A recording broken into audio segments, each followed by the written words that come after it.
starts in 10, 9, 8, 7, 6, 5, 4, 3, 2, 1, go.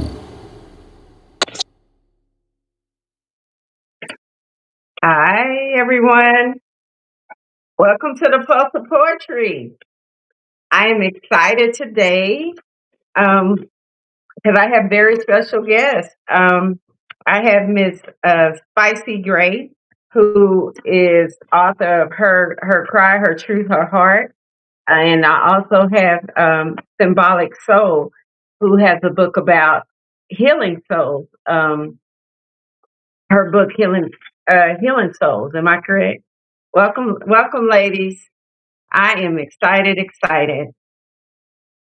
So I did a brief introduction, but if I can start with you, Spicy, could you give me a little background on how you got into poetry and just a quick little synopsis about you and what you do and where you're located? Well, I am located in San Antonio, Texas, born and raised. Yeah. I got into poetry really as a young child.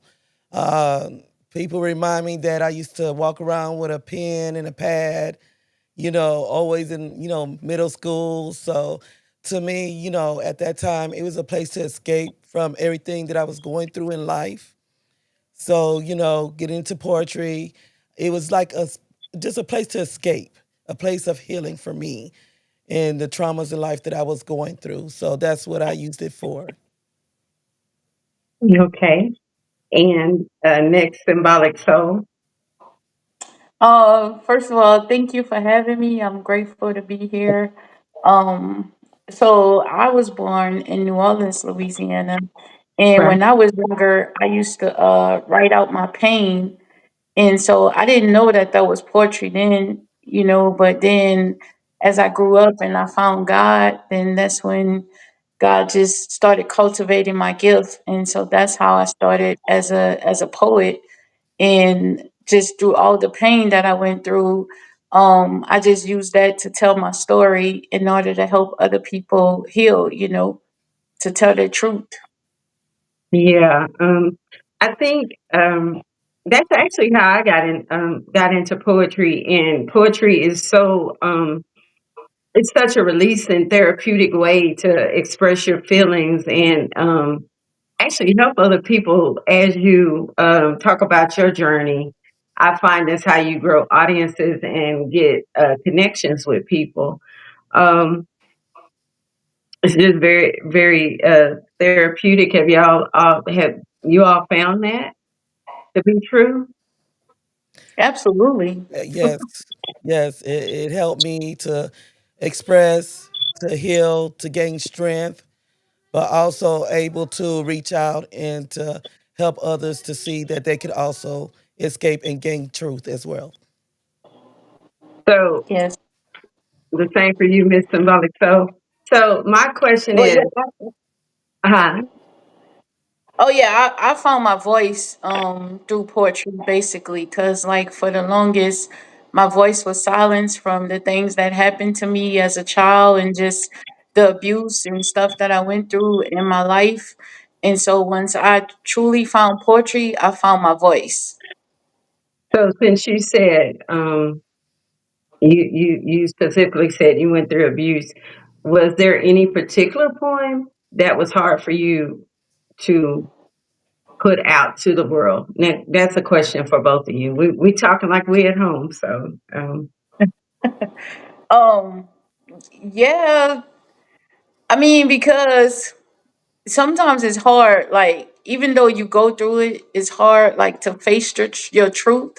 So when I wrote that poem, Stand in My Truth, yeah, I just had to bare my soul in that poem and just like speak my truth. And I learned though, like when I started reciting it on different platforms, it helped a lot of other people as well. But for the longest, I was able. Well, I think the enemy had me wanted me to silence my voice and live in the darkness and not bring it to the light. Because the truth, when you bring the truth to the light, that's when people could heal and you could start healing yourself. So basically that's why I had to just like, what, even though I'm afraid, I am gonna stand in my truth and I'm gonna speak my truth. And even Uh-oh. though Did it we don't freeze? feel good.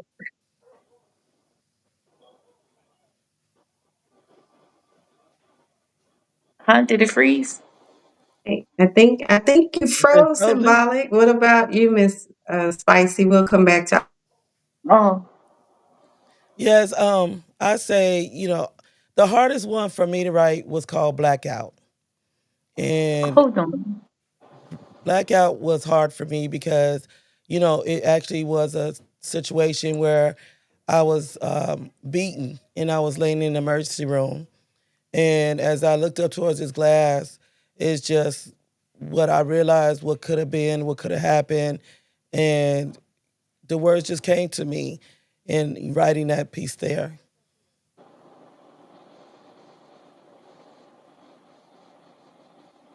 Can y'all hear me? I can hear you. Can you hear me? Oh yeah, I can hear you. Oh, Okay.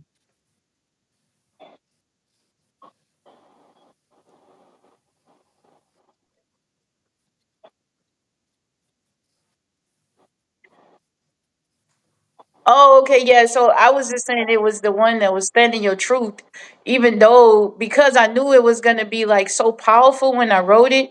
Like I just prayed to God to be able to be on different platforms to speak it. Once I was able to actually like speak my truth and stand in my truth, I knew that I was gonna be able to help a lot of other people do the same. So that's why it was like very hard for me because I was revealing like some of the things that happened to me that I had to overcome basically.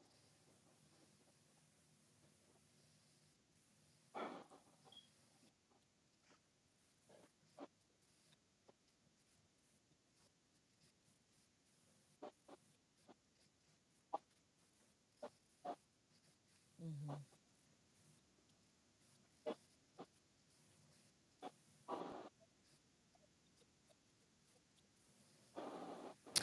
Well, after the Unspoken Heart 2 book that I wrote, I did decide to do a form of a children's book.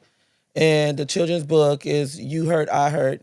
And it was based on my life from 6th grade to 12th grade.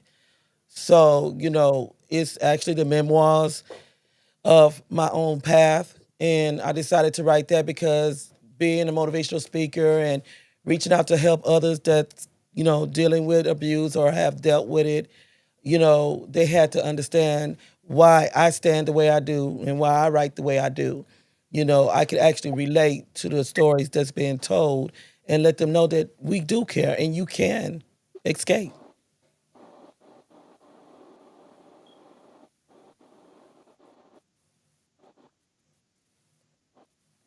Well, I also write I write raps.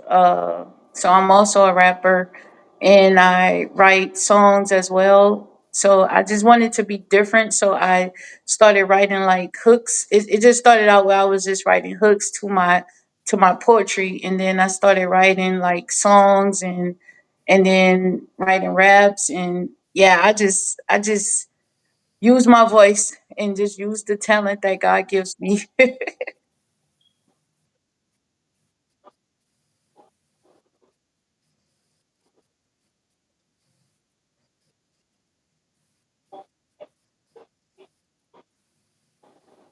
Well, from my books, verbally, I have received responses like, I feel the pain that you've been through. I feel your strength.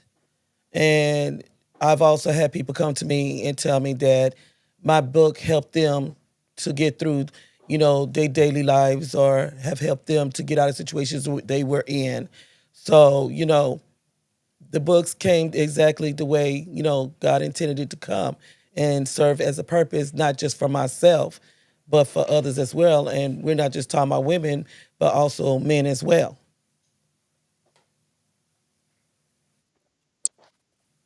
And I only have one book right now. I'm writing my second one, but it's not out yet. So I'm still working on it. But so with my one book, I've also received like great feedback from it. What I hope for people to get from my book is like to start their healing journey. Like I write about different things like domestic violence, uh, ra- racism, poverty, jealousy, envy. I touch on a whole bunch of different things, and it's just like it's more to just lead to freedom, because I feel like every poem in there, God gave me, the message. So it's a message in a poetic format. So it's like to touch a soul and to help a soul just heal, just what the name is, like, because that's what God told me to name it, basically.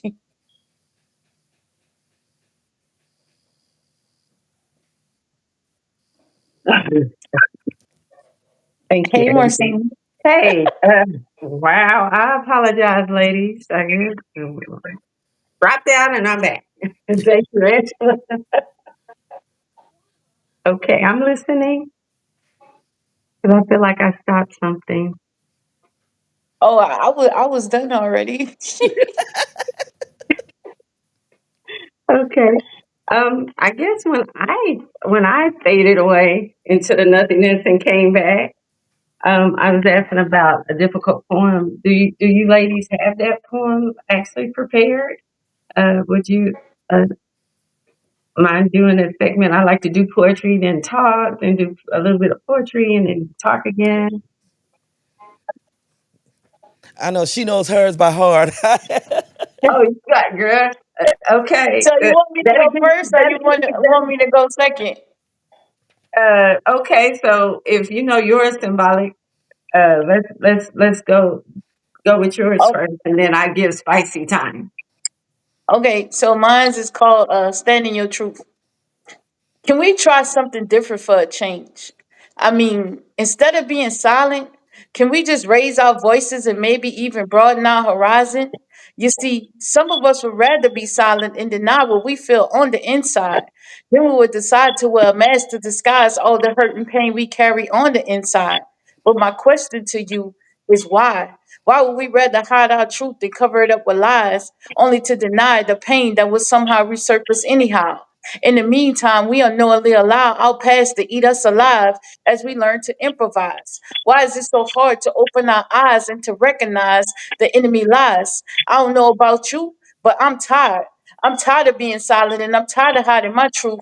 You see, I recently realized that hiding my truth was harder than working a full time job.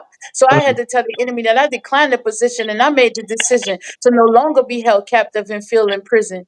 Trust me, this decision wasn't easy for me. There was a time in my life that I struggled with mental and physical abuse, suicide, addiction, depression, low self esteem, and even insecurity. But today, I'm ready to be free. I'm ready to stand in my truth. How about you? I know I'm through. Are you through too? Are you finally ready to heal all that emotional pain? Because I know that I am. My main goal is not to be ashamed and address what held me back. I no longer want to feel trapped and I'm tired of being attacked. I made the decision to stand in my truth. Then I used my enemy's attacks to set up my comeback. It was because of that I just had to stand up and speak my actual facts. For instance, for majority of my existence, I had to paint a pretty picture in order to conceal what I tried so hard not to reveal. However, with time, I began to heal, and now I understand what it means to be real. You see, I made a bold decision, and my truth has risen. Now, transparency has become a part of me, and I no longer have to hide who I am or who I used to be. And for that reason, I'm finally free to be authentically me. Seeds have been planted, and my emergence happened. Destined for greatness, no time to be stuck in the same situation. Satan keeps hating, but the truth will not be forsaken. It's time we realize what it means to be God's greatest creations. Thank you. Thank Speak you. poet, speak poet. Thank you. And they got me going. And you were scared to put this was the one that you didn't want to put out. Well, yeah, because I was like, I was talking about, the things that I had to overcome. It was kind of like my second or my third one that I wrote. Yeah. Yeah, well, I guess I can get with that because the very first poem I wrote, it was like a tragic poem because um it was called Beauty, which I'm not going to go into because you guys are the guests. It was called Beauty, but it was my very first poem that I wrote when I was going through divorce, and it wasn't. I don't think it was as like dynamic as yours, but it was one that was worth sharing. Okay, um, spicy. Let's give us some spice. Yes, yes. You spoke of the most difficult one, and this was difficult because, like I explained before, going through domestic violence, a lot of Mm, people don't realize how serious and how dangerous it is. right. And this is what had woke me up one day, when I was in the emergency room and I came up with these words. Oh my gosh. And this is called Blackout. Stretched with dry waterfall lying down her pale face, silver metal content laid upon as a temporary place. Attempting to retract how one landed a cold room. Visions in head are blurry with outlines of gloom. Mm, Surrounding echo voices speaking from medical terms of technology. I did not go to college, but one appeared degree of biology. White covering shield blocking optical sight. All is not dark, for there's a faded gleaming light. Footsteps are to pavement as temperature never began to change. I can't feel a heartbeat, for no motion is in range. mm, A hand lowers to the head, removing cloth of protection, and glass above mounted, flat one mirrored reflection. Eyes positioned towards the ceiling without a minute's blink. Now, being motionless, I won't even have to think. The face is unrecognizable for any human being to see.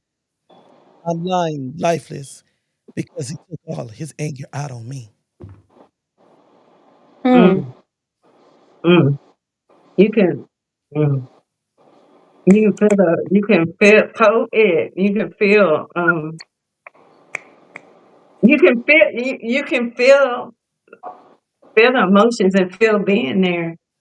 So I know that you said you were a survivor of domestic violence, and so did the poetry help get pull you out of that situation and come to grips that, hey, I need more than what I'm receiving? Did it help you through that? And I know that you're a big activist Yes.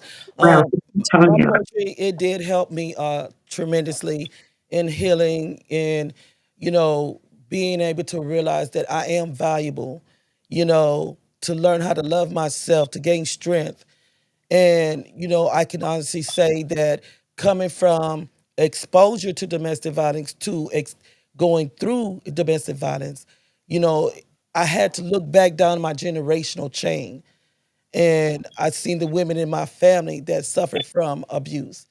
And I came to the position to where I said, enough is enough. It starts with me. And Mhm. I can honestly say what really, really woke me up on top of my poetry is because, we when we have children, my children are my life. Right. And when I thought that everything was, I try not to get emotional because even thinking about it and seeing her right here, it does get emotional for me. But my daughter was 3 years old when I was hiding out, and I felt like everything was over. I was crying and crying, and I can remember her taking her hand across my forehead, and she said, "Mommy," she said, "you still got us. We love you," and that's what made me get up and fight even more. Mhm. Yeah. Yeah. When you had a kid, that's gonna make me cry. Because as a mother or as a parent, you think if something happens to me, who do I love more? You gotta love yourself, but then at that point in time, you want your kids to know this is not normal. This is not Mhm. how you're supposed to live. This is not how life is supposed to go. You No, have boys, you want them to know this is not how you treat a woman. And exactly. you don't want your daughters to know that you don't have to accept this. Yeah, yeah, I've experienced that symbolic. I'm sorry, jump on in, honey. It's open, we free flowing. Jump on in, because Um, yeah, that poem. I loved it. Yeah, Mhm. I felt it. Thank you. Um, I've Yes. also like experienced domestic violence, and it makes you like, I remember when I first experienced it, I was like, you think that because my ex was in the military, so I think that I'm moving away to a happy life and everything, and next thing you know, I'm being abused, I'm being dragged on the floor. And I just remember thinking, man, I'm caught up in a Lifetime movie, right? And you Right. see, yeah, you see it on TV, and you never think that it would be you. And Mhm. then, like, the fact that he was in the military and I just moved away with him, I didn't want to feel like a failure.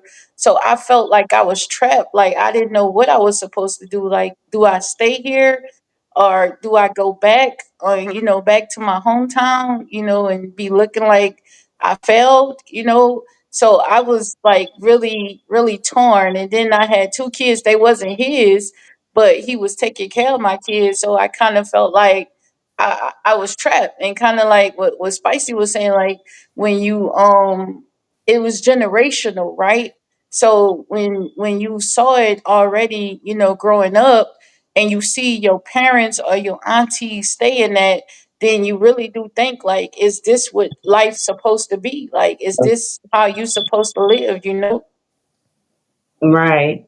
I think the one of the line that got to me was when she said she was stand in the light and you laying there lifeless, and then you took the cloth of protection away. That's Mm, like that's like to me. It was a metaphor for it. You're exposing everything at one time. You laying here bruised up, and then they take the cloth off. You tell me if I'm wrong. Then you had to explain what happened to a complete stranger because you're laying in a hospital because somebody who loved you put you there, right? Yeah. Well, Mhm. somebody that I loved, but I didn't realize that what he was giving me was not love. Right. Isn't that isn't that isn't that the truth? That's the revelation to come to when you realize that what you're receiving is not love. Yes. And there's no need to stay quiet and keep staying in that situation. And then at that point in time, that's when they want to turn. That's when they want to turn it to you, like you caused all of this. Mhm. That's exactly what I Mhm. used to hear, "You made me do this," or "Why do you Yeah. make me do this?" And if you just mind me, I wouldn't have to do this. It was I mean, I look back Mhm. on it now and I'm like, "He's weird." So it's like, how do I make you do this? Because the fact that I had a voice, Right. I'm human, you know. Right. I deserve love like anybody else. The one day that I stood in the mirror in tears and I asked God, "What is my purpose here? Why am I here?" Because all I'm feeling is pain and hurt. And I could say after I prayed and I asked that question, he started laying the bricks and he started showing me what my purpose was in life. And your purpose was to be a voice for the voiceless or for people who are going through, Yeah. um, who have gone through the same situation. So you guys shared your poem. I'm gonna share mine that was at my lowest point, and that was hard for me to put out to the world. It's called Hollow. Mhm. I'm empty inside, hollow. Hollow is emptiness, but is emptiness good? Maybe, maybe not. Who knows? But God, my soul, yes, it needs relieving. I don't know whether to laugh or cry. It's a confusing thing to be hollow inside. See, sometimes emotional scars can be deeper than any physical scars on the body. The effects can cause hollowness. They can even make you fight or leave. And I chose the latter of the two. Now I'm wondering why do I have this feeling? This feeling is not joy, it's not hate, it's just emptiness, it's just hollowness. Taking up space in my body that once was my heart. and I'm listening and feeling and putting my hand in my chest. I need to feel it. I need to feel it beating, pounding something. I need to know I am alive. I am alive. This hollowness, this emptiness is deceiving, is kicking in my flight or die syndrome. And I'm feeling like I don't know what to do. I'm not going to remain hollow, bruised, and destroyed. I'm going to make this lesson subside to the back of my mind, a place that cannot be reached. Click. I like that place in my head. I am empty inside, hollow. I am anticipating what will occur next. See, because no soul should be hollow, empty, or dense. So that was mine because and I had never really talked about this, but since we're on the topic of the youth, and I don't like to put stuff out there, I I experience mental. Mental is just as difficult as physical. Because I Mhm. always feel like with physical, you can get hit and heal, but mental is always like Yeah. sticking in your mind in there, right? Mhm. But I I mean, agree. like I explained to people, because you have some that say, "Well, I don't put my hand on her." It's no different when you are emotionally abusing a person, verbally or mental. It all affects the same way. Right. And whether you realize it or not, it slowly also can kill. Well, I believe I like me personally. So first, I experienced the physical, and then with my last marriage, I experienced the mental and the emotional abuse. And so I didn't know that that was would be considered domestic violence, but not but Mhm. because I had to go through it, like, and I went through both of them. I do feel like mental and emotional abuse is worse than physical, right? Because the scars eventually heal, but it's like slow pieces of you are slowly disappearing when it comes to the mental and the emotional abuse because that's the goal is to tear you down to nothing. It's meant to leave you stuck in a place and to stay with this person because of their manipulation, power, and control that they want to have over you and make you think that it's your fault and blaming you, and then you're questioning and you lost your identity because you lost who you were before you got with this person, or if you didn't know your identity, you just so lost because you don't even this person's supposed to love you, so you like you supposed to love me. Why am I going through this? So then you questioning whether or not they love you, and then it's like a Dr. Jekyll and Mr. Hyde. It was bad, y'all. Yeah, but let's move on from the dark side because apparently all of us healed and we moved from that, right? But Yeah. what Right. what's good about that is after you've healed and you start going through your journey, you know what you will accept and what you will not accept. You know your deal breakers. If you like cats and I like dogs, I don't even talk no more. It's just like, hey, it ain't gonna work.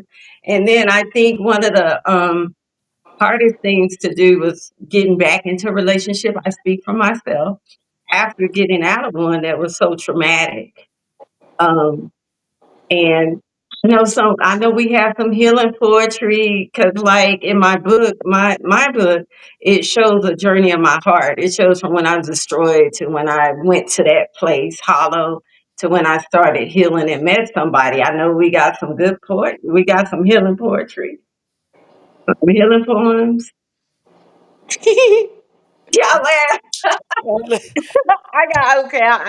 I have one. Let me see. Uh, let me Eh, see if Well, I let, remember this well, one. let me ask this question.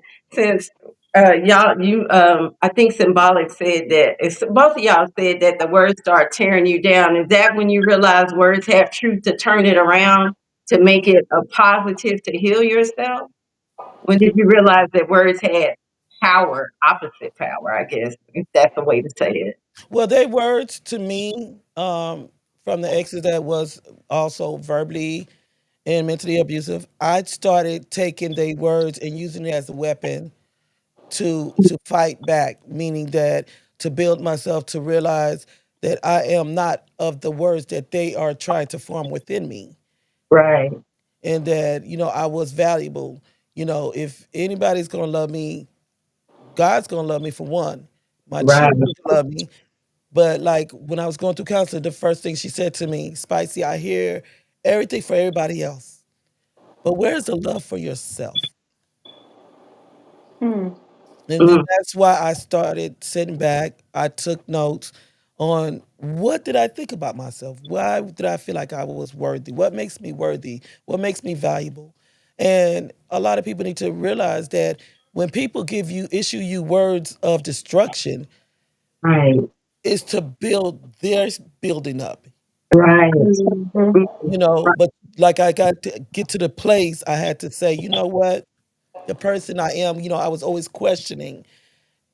I got to the place where I said, so, it's just like a painting on a wall. If you try to put the oil on there and it keeps running it off, why is that? Mm. Because it doesn't fit. Right. I am not of those words that he said of me. Mhm. I'm what God created me to be. And it's that words of love, joy, encouragement, strength, Right. prosperity. And that's what I started working in is, as I got the tools to heal myself, I wanted to reach out and let everybody else know you also are worthy. You also are valuable and you can do it. Right. Right. Okay. So back to my prior question. Do we have a poem or you have a poem that you want to share that was like part of your healing before we go into poetry? I guess I should have told y'all I like to do poetry. I love poetry. Poem for poetry. Symbolic. Um. So yeah, this one's called Overcomer. So choosing to follow God was one of the best decisions of my life. Not knowing what comfort meant, when I let Him step in, He healed my soul, opened my heart, and helped me get rid of strife. Darkness had to flee as I learned how to be obedient and stand firm in the light. I used the power He placed inside of me to ignite flames for everyone to see. Reciting His message in a poetic format, He gave me the strength, courage, and confidence to speak up and no longer be anyone's doormat. He equipped me with wisdom, knowledge, and understanding. Now I stand in my truth and advocate for healing. Willing to bear this soul that I was given, I went from a slave to sin to uplifting spirits, overcoming anxiety and depression, taking no L's as I learned from life's hard lessons, free from shame, blame, rejection, and fear. God gave my life true meaning. Now I have a real purpose to live. So when life throws you a curveball, stand up and fight. The world needs your talent. Let your light shine bright. Resist the devil's temptation with all your might. Your story still needs to be written. So grab your pen and write. Journal your thoughts, goals, visions, and dreams. Believe in God's promises for healing and peace. Meditate on His word daily and surround yourself with godly beings. Change and growth is inevitable. His favor is not accidental. Stay humble and remain teachable. Yes, vulnerability may be uncomfortable, but let scriptures develop your inner strength. Then you will be ready to overcome any obstacle. Yeah, that was that one. Dope. Dope. That was dope. Did I mention you won a poetry? You're a poet of the. Tell me your title. You're a poet of the year too, right? I Yeah, I mean, was inspirational poet of the year on Spicy Show. oh, Yay! Spicy Miss Spicy has a show. Plug it for Spicy. She has a poetry podcast in San Antonio that you do it weekly, right? Yes, I've been on vacation, so it haven't been. We missed some weeks, so yes, we do. We have on Grown Men Talking Incorporated on Fridays, which I formed a platform to where men can have a voice. Because you hear them say that well, why don't you talk to me? Why don't you communicate with me? What do you feel? This gives the opportunity of a panel of men and for the world to sit back and actually listen to a different perspective of things in life. So we do have the platform for the men to where they can have a voice as well. Right. We also have grown women of views and vibes where we have the women get together and we tell everything about topics in real life, real talk. And then the main one is the unspoken heart discussion hour where we all come together and we just talk about real life situations and nothing but the truth. Yeah, I've tuned into your podcast a couple of times, and I have to say it's amazing. That's why I was so excited to have both of you guys in here because I think when I first started watching, I was watching a poetry competition with Symbolic Soul, and it was some more awesome poets from the South Texas, San Antonio region, and I think a couple may not have been in San Antonio, but it was awesome. It was all over the world. We had some that entered from South Africa. We had some that entered from Bermuda, Washington, some from here in Texas. So, when we had the Powerful Poet Contest, it's for anyone all over the world, even the children. Yes, but we have the powerful poet with us for 2025, right? Yeah, actually, Mr. Desmond Jones is our 2025 Powerful Poet. Oh, okay, okay, Yes. okay. My bad. I thought Sam had one. Yeah. No. I missed the final. Did I miss the final round? Well, you powerful to me. Shoot, I'm gonna give you. Thank you. I Yeah, done gave you. I done that's gave why you. that's why I explained to them it's no winners or loser. We Right, all are because winners in my right, book. because We poetry all speaks winners. to it speaks to somebody. If it touches one person, you've done your due diligence with your poems. Yes. Yeah, And with the powerful poet, we have the inspirational poet, we have the passionate poet, we have the narrative poet, and then we also have the children's category, which is the junior powerful poet and also the junior inspirational poet. So when they, I think I we fell have off. It judges. must be my network.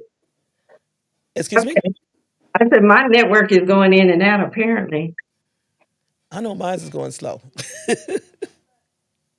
Okay, so you're up next with your transformative healing era poem with Spicy. Oh, you want to be giving me another? You want to give you another one? I love poetry. It's a powerful poetry. Yeah. I mean, and it's weird because when I go back and read some of this stuff in my books, it's like I sit back and I was like, Lord, did that come from me? Because when I do poetry, it's from some of the scars I had. It's real Right. life things, but then it's also things that other people went through. So Yeah. then, But you realize that you've healed from that, though, right? yes, yes, and like I said, I thank my father for that because that's one thing I had to look towards him and also the battered women and children's shelter where the counseling helped.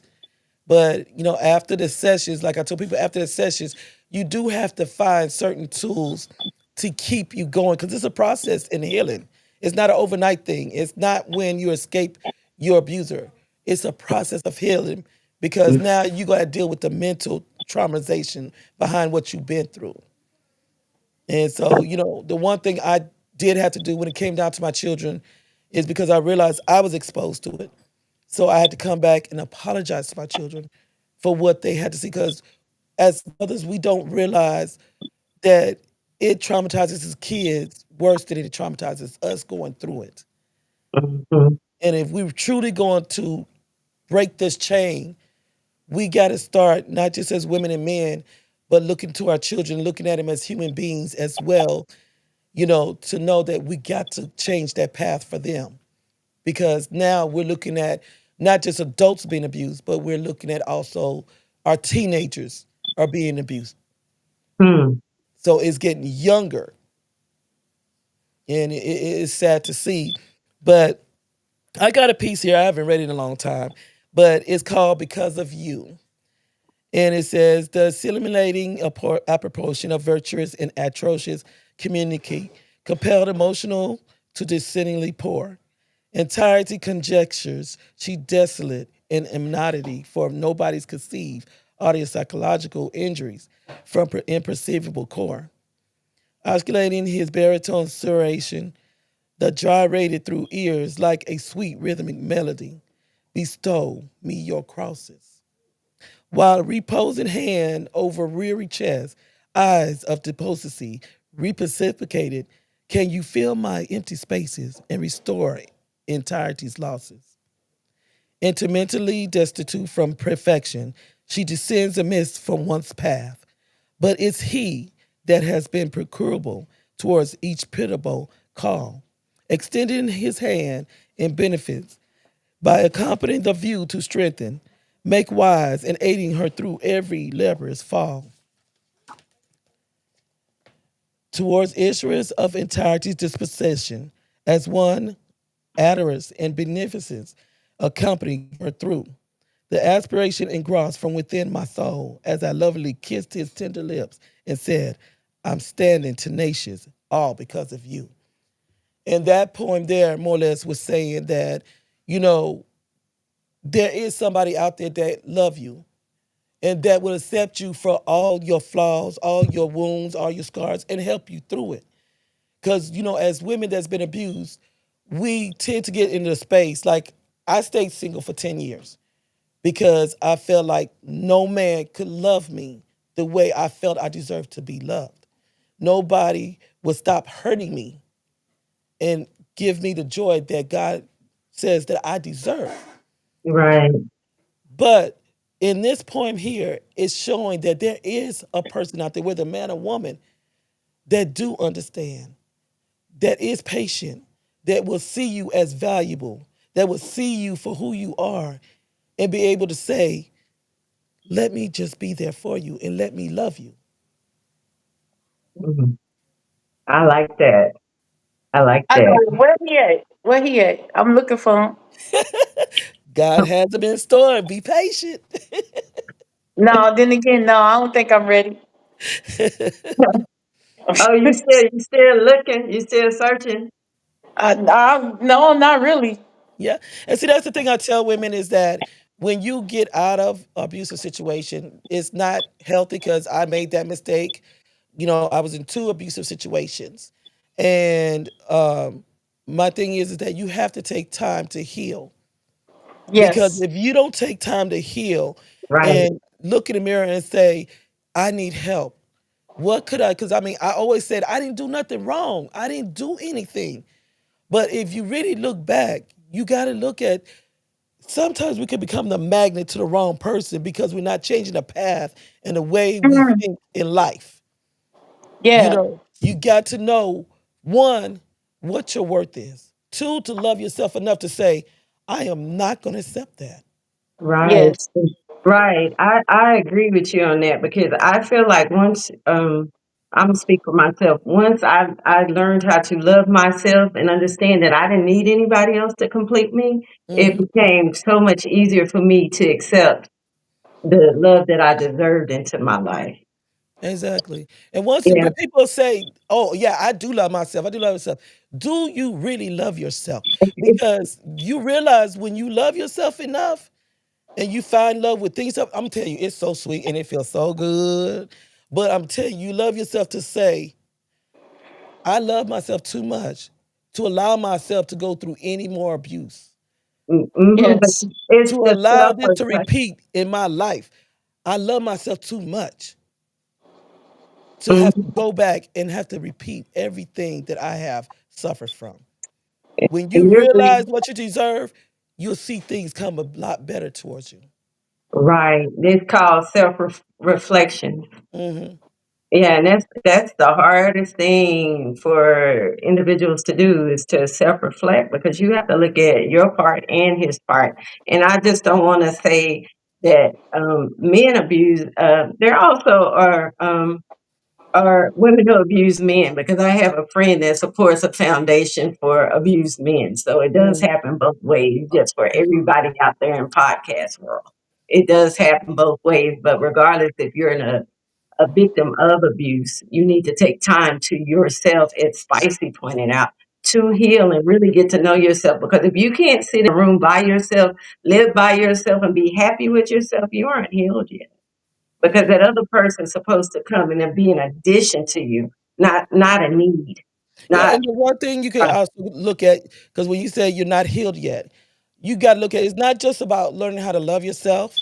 And a lot of mhm, people they look at me strange and they be like, I can't do that.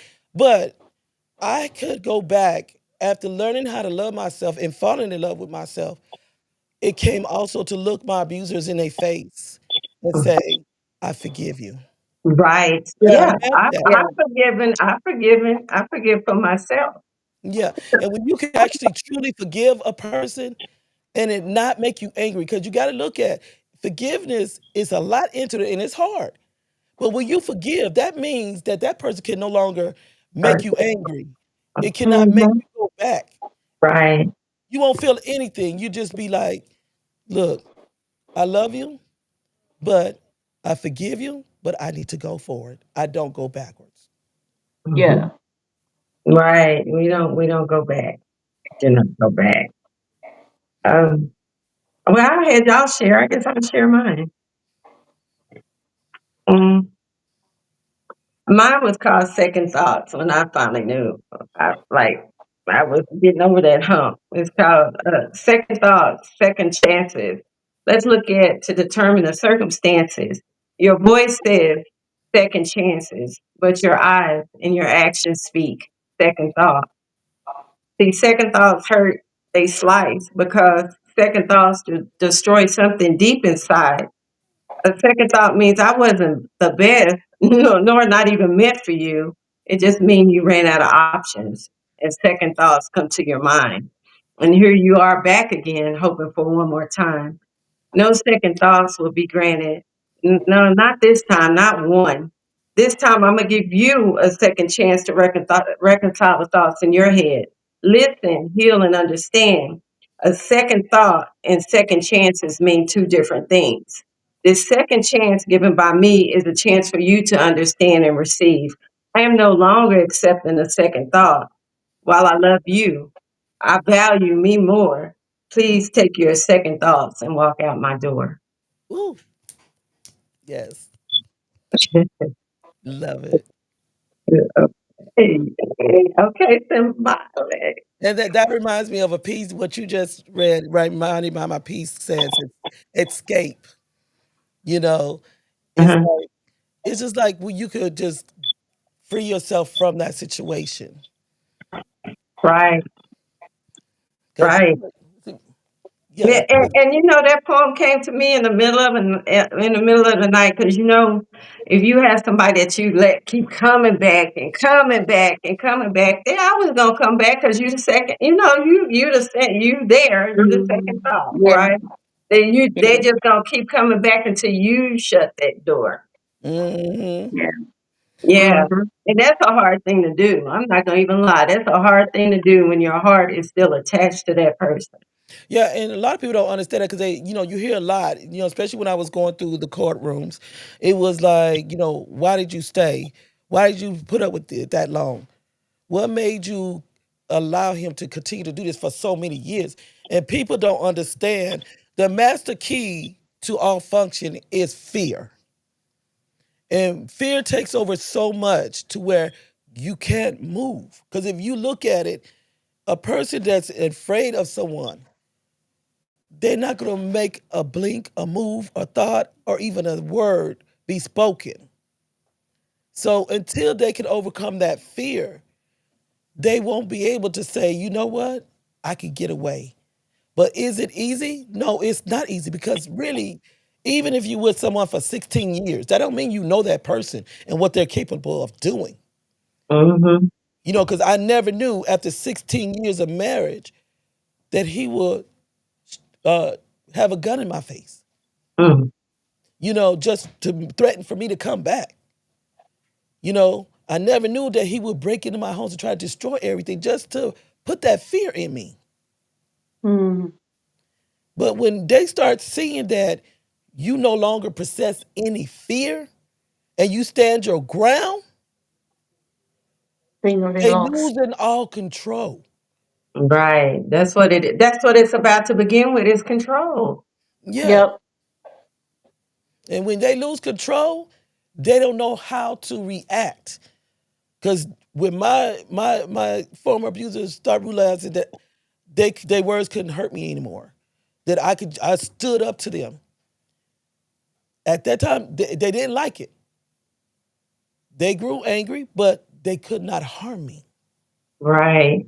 But dude, I had to ask, as a residual, is that like a trigger? Because I know for me, if I even had the slightest clue that you're trying to control me any kind of way, I know this is probably bad. I get triggered. It's like, no, I can't deal with that. It is a trigger. It is a trigger, and that's what people don't understand. You hear them say, "Oh, you need to get over that." Oh, that's been a long time ago. No, like when I say it's a process, but there's still little things that can go on that will trigger from that abuse. Even though you learn, you know, you could say survivor. No, I've overcame because I learned how to deal with it. I learned how to overcome what he placed inside of me, the prison that he formed for me. I overcame that to where now I can identify if a man's possessive, if he's controlling. I'm gone. I'm not dealing with that. PTSD. Yeah, PTSD. For Yes. real, for real. Yeah. Ooh, absolutely. Yeah. ooh, okay. So we're trying to move over. Let's get to something light. We still gonna talk about domestic violence because that's what um the topic kind of is today. Um, Hmm. so y'all tell me how you got your pen names. How did that come or revolve around poetry? So God gave me my name. Like Am I am I from? I was, huh? How'd you get your pen name? Because I don't have a stage name. I cannot think of y'all like symbolic soul, spicy grape. I'm still using my Well, name. I actually, can't even think of a stage name. Mama, it's not a stage name. My name is not a stage name. Like I tell No? people, just like my nails, I'm real. Okay, that is my name. Oh The wow. Okay. only I'm yes, sorry. Forgive me. yes, it's government. It's government, It and says so government. Okay, and so yes, but people don't believe it. But yes, my mother gave me that name. that is And cute. Yes, but my name came from God because He told me like I'm a symbol to save souls. So what He put in me was made me a symbol to save souls. So that's where symbolic soul came from. All right, all right. You have a signature poem around your name or Um, without knowing? well, yeah, I'm in the process. It's gonna be in my next book. All right, so your next book. When is your next book coming out? I have no idea. At least you're honest, right? we're just I'm saying it's trying to be under focused construction. and do it. It's under construction. Under Yes. a work in progress. Yes. Yeah, So I'm put trying to your be focused and completed though. I really am. girl, just take 10 to 15 minutes a day and put your book together. Get your poems together. Put them together. Just take a writing sprint. Just take 10 to 15 minutes a day, and it'll come together. I promise you. Pro- Yeah. Promise you. Um. Okay. Okay. Okay. I'm trying to look through some. Mm, okay. Writer's block. Oh, I hate that. How do you get through it? Because everybody just said we all creatives. If we can do poetry, I know we're creative, and that's one of the You want to answer one- that first, symbolic? uh so when it comes to writer's block, right? Sometimes I just have to be in stillness. Um and then when I just like shut everything down, um I could just sit there and then the Holy Spirit will start speaking to me, or something might come to me in my dream to start it off, and then I'll just finish it.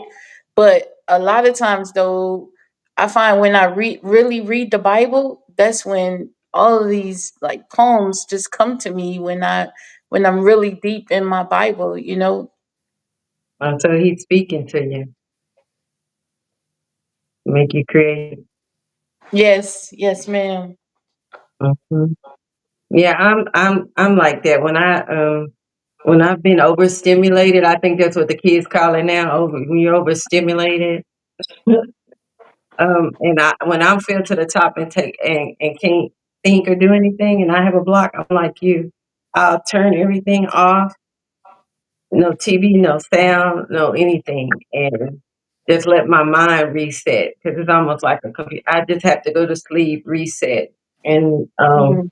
I usually come out of it. Like I had went to a thing in Austin over the weekend, a book festival, African American book festival, and I had been so overstimulated this prior week I couldn't even think. So I drove 3 hours to Austin, no sound. 3 hours back after the event, no sound to decompress to where my mind can reset so I can be ready to write and to create. And I came home and went to sleep. I think I slept like all day yesterday. Oh wow. Um, got home Saturday and then slept. So that's how I recharge too. Yeah, and I got writer's block. I could say thank God just once, and it was frustrating. But I was like, What's wrong with me? Why can't I write?" But what I had to do with myself, I said, "Okay," because I tell everybody I'm a overthinker. Every time I turn around, my mind is just going for the next plan, the next job, what to do next, and what we're gonna form next. It's just my mind's always moving, to where I'm doing so much. But I just came back from vacation, but it's like I had to regroup. But the Mhm. one time that I had writer's block, I had to really separate myself from everyone. And I love being by the water. So I had to sit by the water and I had to just sit out there and I had to just meditate, you Mhm. know. And I teach a lot of people about meditation because it does help with PTSD, it does help with stress, and it helps to relax. So, with me meditating, then I come back, it's like I could like, okay, let's get back to it, Lord. What you Yeah. gonna do with me now? Because what a lot of people don't realize about me is that my pieces come from wound scars, but it's when I'm placed in a quiet place and I'm alone Mhm. and thinking. That's why I say I have so much respect, and I think it's so awesome when I see people like Symbolic or other people like Nikita. They could just get on stage and they just go with just remembering all these pieces. And but like with me, I'm just to me it's like a private personal place that I get to in order to find what purpose is this piece gonna be. But when it comes down to writer's block, I've had it one time and I had to overcome by just meditating and like they say, recharge. Mhm. You have to charge, and I think when you said you touched on something in my mind jumps. I have a little bit of ADHD. My mind jumps. You write about what peace means to me. A lot of times when I have people that reach out mentoring like a poet or writing, um, I always feel, I always feel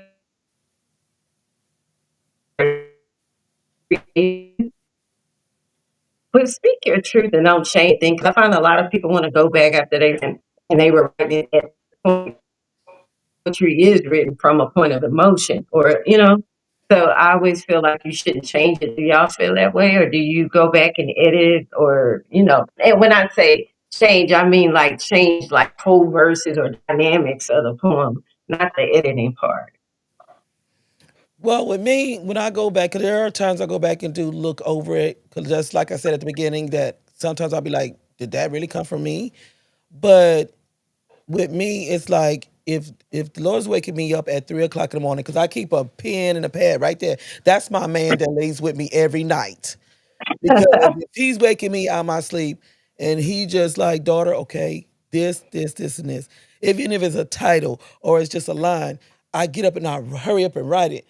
And then from that, it's like I place myself into the mode, just like when I wrote from the different side as a man.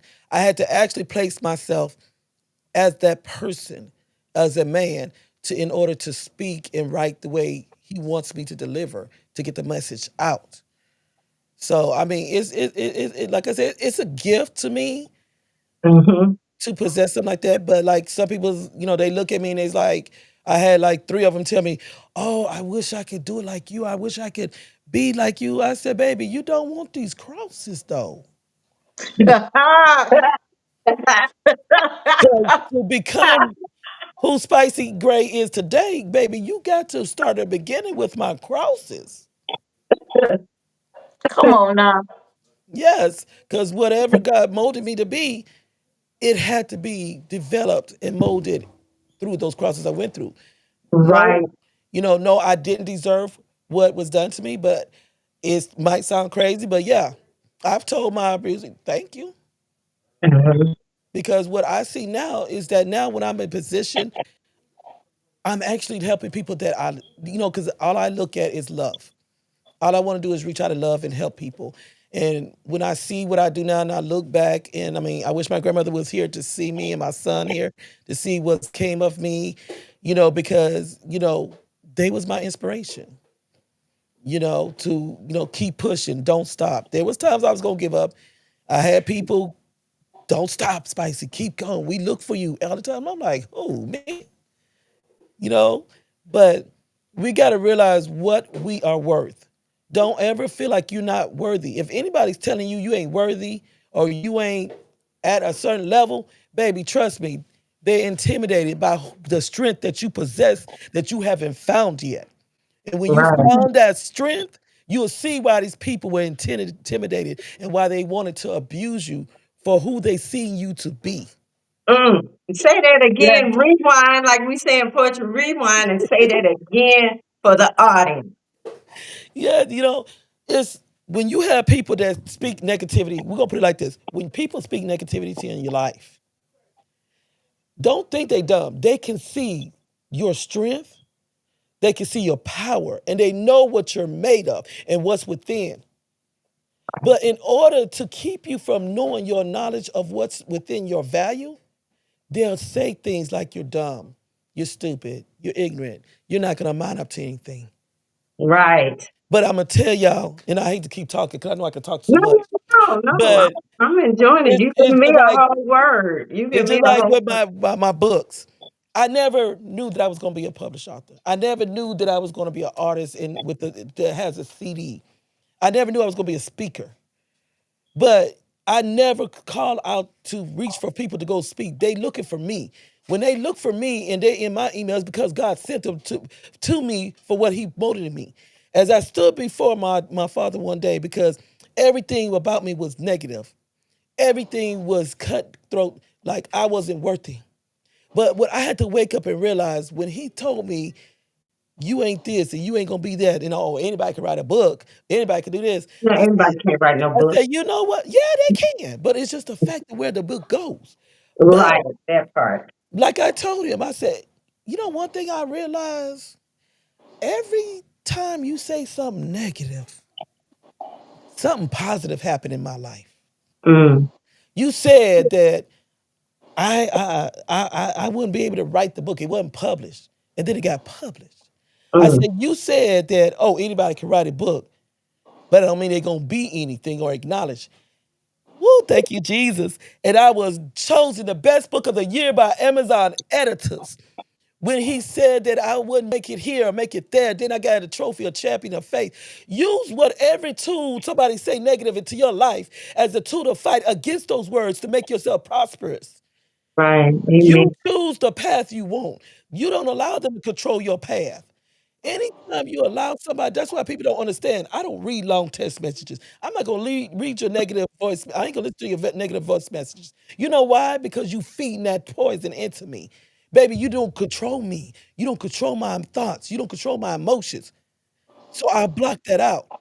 When you start realizing, like I said, when you love yourself and you value yourself, you start realizing how worthy you are, and nobody who says anything negative can destroy you. Right. Positive energy. Positive vibes. Yes. Okay. Symbolic, you I want to agree. answer? I agree. I forgot the question now though. Like I was flowing with spicy. How we flowing off of spicy? You can keep flowing off of her. We I, going. This is you guys' platform tonight, so I we forgot the flowing. question. What was your question again? I don't forgot it. I think you asked me a question about the writer's block and how you get through it, and then I went from there, and then I think that's why I say I get to talking. No, Oh no, that's we fine. answered that one. We answered the We writer's block one answered. I already. think we Yes. was on another one. We were on another one, but okay, But I'm gonna tell a lot of people. I come up with another question, and I'm gonna turn, and then I'm gonna come back to you, Spicy. I'm gonna start Okay. with symbolic. So, how do you protect your peace while writing the honest, raw truth? How do you protect your peace? Because Um, especially memory. I've learned to fast a lot more. Like last year, I believe I started fasting. I try to fast like once a month, something once a month, and I started that either last year or the year before last. And so I learned to fast and deny myself. And as I deny myself, I just get to a space with God where He gives me like clarity and to be able to write and to think about what others need to hear and the truth that others need to hear, right? Like so as Mhm. I do that, I just realized like I have to, since God made me who I am, like I have to go through some hard truths, right? Like that's what I was just telling a friend of mine. Like I just realized, like throughout my whole life, even when I'm not even looking for the truth, it just finds me, right? So it's Mhm. like, and so I guess I'm just meant to be free because the truth sets you free, right? Mhm. So and I'm meant to show other people how to be free. So it's like that's where I find my peace from. Like the more, even though like as I go on in life, even though the truth hurts, it's like I know how to accept it and live it. So as long as I know how to live it, I'm free and I feel peaceful being able to live my truth and to show other people how to live their truth. Basically, I don't Mhm. know if that makes sense, right? Yeah, it makes sense to me. It makes sense to me because um, poets, and when we speak, our words have power. It's like you're putting a sword out to the world. So however you speak, you need to what's the word I want to say? Your words can create or destroy. You have power as a poet. You really do. Um, my thought died alone. My thought died alone. I'm moved to Yes, ma'am. Life and death is in the power of the tongue. tongue. And that's in the Bible, Yes. right? Yes, it is. Exactly. Like the more I learn the word, I think the more powerful my poetry becomes. And that's a beautiful thing. And that's the more that I could, learn to accept the truth as well. Because just like Spicy was saying, I'm learning and I'm still healing, because I'm fresh out of, the marriage. So when I was on Spicy show, I wasn't divorced yet, but I didn't even know it Spicy, but I was actually divorced, um because I had said I wasn't putting my album out. Well, God told me I couldn't put my album out until I was divorced. But I didn't even know that I was already divorced when I was on Spicy Show. So that was Wow. like a beautiful thing. So but yeah, like so just to overcome everything, like all the negatives that people say that you are not and everything, and it's like it's the truth. Like they're trying to talk you down because they see what's in you. They see those gifts and talents. They jealous and they envious of it because they can't do what you do. With that light that God put in you, wherever you go, it's gonna shine. People gonna be attracted to you, like your spirit and everything. And people gonna be jealous of that. They gonna be envious of that. And I used to be like, that used to make me feel some kind of way, right? But now I'm like, I'm who God created me to be. So you Exactly. know what? Go ahead and hate. Go ahead and be jealous. Go ahead and be envious. Just like Spicy said, you're gonna keep on elevating me. So go ahead. I'm gonna Hmm. keep loving you with the love of God. Hmm. And speak your truth, right? I know I found that Just as deep as I can write about pain, I can write about joy. Did y'all find that? I can write about joy. I can write about happiness. I can write about love. Um, because at first I felt like writing. I was, and a lady talked to me about some of my poetry, and she like, she didn't. I said what she couldn't say. She couldn't say, so it was like giving voice to the voiceless. So that empowered me Mhm. more to want to continue to write and write on subjects that I felt would empower people.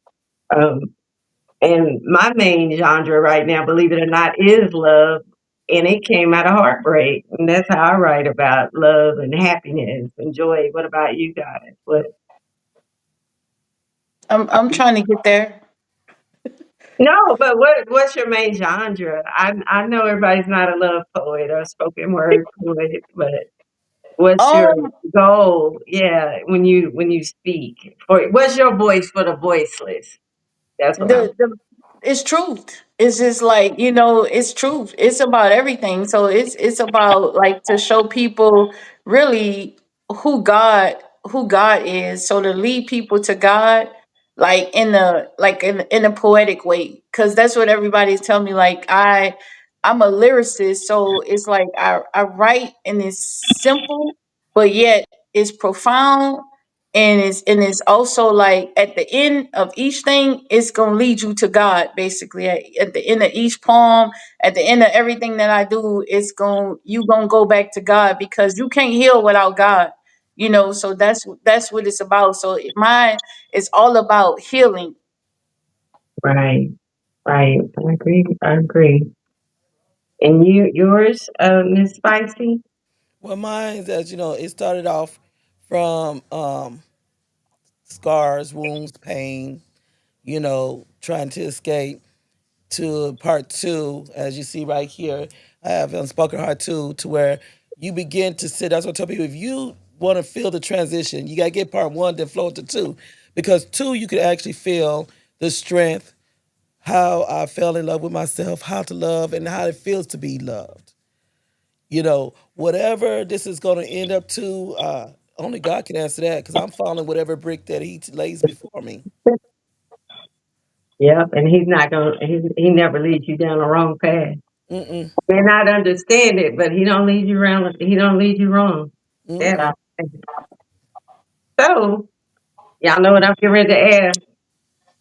Right, see, let's do round three of poems. I'm not picking a specific poem, just whatever poem you want to perform.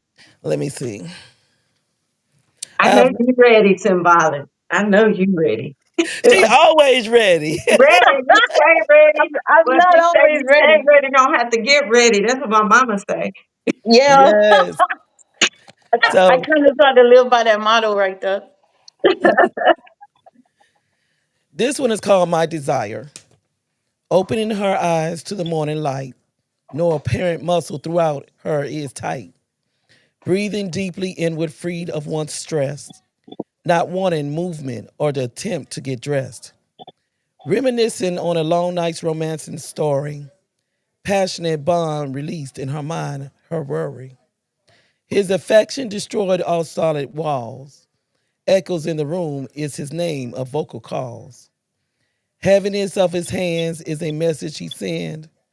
This moment of luxury she never wants to end. Arms pulling her close, not letting her go. In heart, she wants to love him so. Turning head over to now an empty space. All imprinted sheets lined is his body trace. Mm. Looking over a text from a long mile, words expressed raised her teenage glowing smile. For all that he had to offer isn't admire, standing to acknowledge that he is what her heart desires. All right, all right, all right. And your analysis of that? Because it Okay, sounds like so dating love. I'm sorry, did I miss what I something? was happened? like, I was trying to think. I was analyzing the poem, so it sounded like she lost her love. Yes. Mm. everything her heart desired. She thought she had it, but it was just the outline of his body. It's like be able to recognize when somebody is just using you for who you are instead of using you for the true meaning that you stand for. When you want somebody to love you, realize what's the difference. And I wrote another piece on it, in love by myself. Realize when you're in love by yourself and when you're not in love by yourself. Mm. Mhm. Yeah, done been there. You the only one in a relationship and didn't know it. Are, uh, you have your piece, Miss Symbolic? Oh yeah, this time I'm gonna read out of my book, y'all. So this ain't from memory, y'all. Cause ain't none of mine from memory. I was like, you put me to shame. I have So one this one, poem I can remember. this one is called "Becoming the Best Version of Me." You're looking at one of God's masterpieces. Witness me as I wholeheartedly speak my truth to you. Through every unforeseen circumstance, obstacles, and roadblocks, I was protected by a force that I never knew. At times, I didn't understand his plan and I questioned my value. Many times, the right decisions weren't made. Then, before long, procrastination became an impossible addiction to shake. After that, I slowly saw my future fade away. Day after day, depression began to pave the way. Thoughts of doubts engaged my fears. Eventually, they congregated and left me still. The determined pair turned my life into major despair. I lost all hope, then suddenly a hardened heart just appeared. After soul searching, I decided to switch gears. Then God appears to me and he tells me to follow him. So I let go of my doubt and face my fears. I tried everything else. So why not put my trust in him? Truth was revealed and it took me out like an ibuprofen pill. I began to see the light and the unconditional love that my sovereign God could give. Mm. Forgiveness then becomes a part of me. God's truth told me to let go of all my bitterness if I want the recipe to succeed. Eventually, my thoughts and dreams transforms into reality.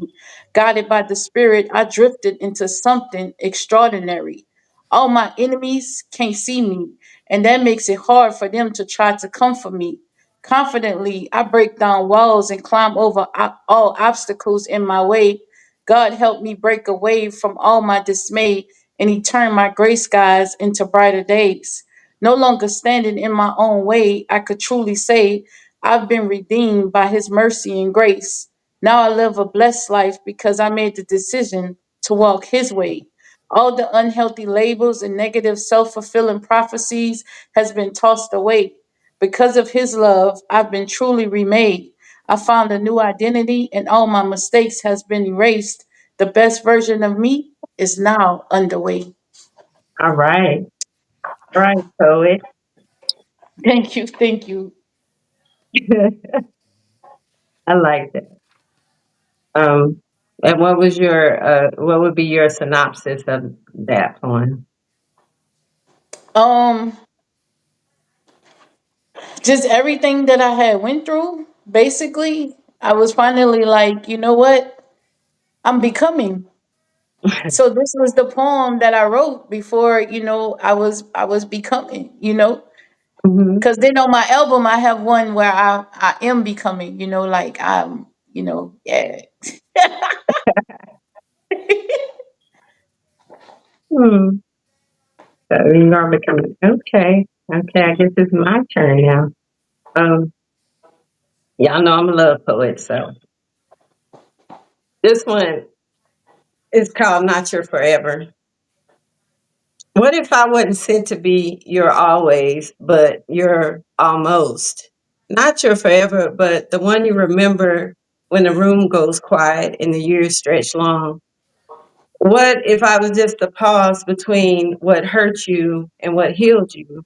A soft place you landed before you learned to fly again. We, a constellation that never aligned, our stars brushing shoulders but never holding hands in the sky, star-crossed, time tangled, caught in the middle of a beautiful ache of what could have been. I gave you moments, but they felt like lifetimes. kisses that rewrote gravity, laughter that stitched old wounds, and nights that tasted like always. But I know some stories aren't meant to be underlined, not extended. Some loves don't fade, they just echo. So when the years bloom between us and the world calls you elsewhere, I hope you'll think of me and smile, not with regret, but with warmth and of something rare. Because maybe, just maybe, I was never your forever, but I was the one you'll remember forever. So that was the poem. So I wrote that. I'm going to give a synopsis. I just wrote that when I realized that sometimes people come into your life as seasons, and that could be friend, family, or whatever, and they're not your forever. They're supposed to be there to to teach you your lesson or to help you grow and to be Mm, around. Hmm. Yeah. a reason, a season, and a lifetime. Yes. Hmm. Yeah. Because you do, like I say, you do have those people that come to teach you what they need to teach you and leave. They're not supposed to be permanent fixtures in your life. And they help you remember what you need, that lesson, when it comes back around again so you don't repeat it again. Exactly. Yes. Yes, yes, yes, yes. Ooh, ladies, we are talking, talking, talking. So, what else, um, I want to ask? Because I have been enjoying this talk. I have learned so much from Spicy and Symbolic. I am enjoying you guys. So, I have to ask some fun questions now. So, if your poetry was a person and could walk into the room, actor, actress, singer, whoever you like, who would your poetry be? Who would be your person?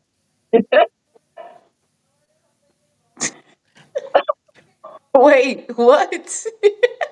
So that's just like saying like if you could pick your person to represent your poetry, like I even say a song. What what would represent your poetry? A person or a song? An actress, or a song that For would be. me, for me, it'd be Maya Angelou. Oh, Um, proud. she's always been my inspiration. I've always felt her when she spoke, her strength, you know, just her passion Hmm. for each word that flowed through her lips. If anybody could be that person when I write, when I speak, when I stand, or even be in a representation, it would be her. That's a good one. All right, Miss Maya Angelou. Now I Symbolic. got to change mine, Spicy, because you hurry up and jumped in there.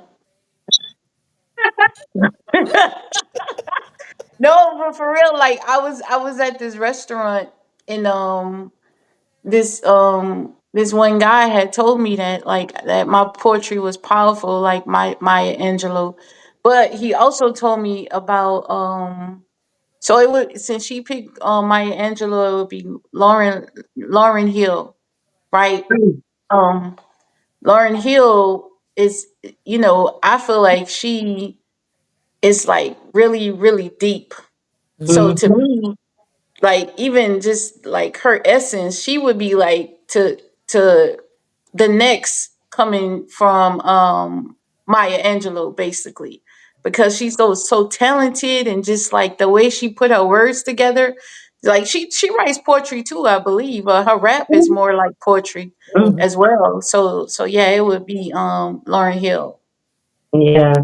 Um, when you said that, I started thinking of what's that song? It could all be so simple.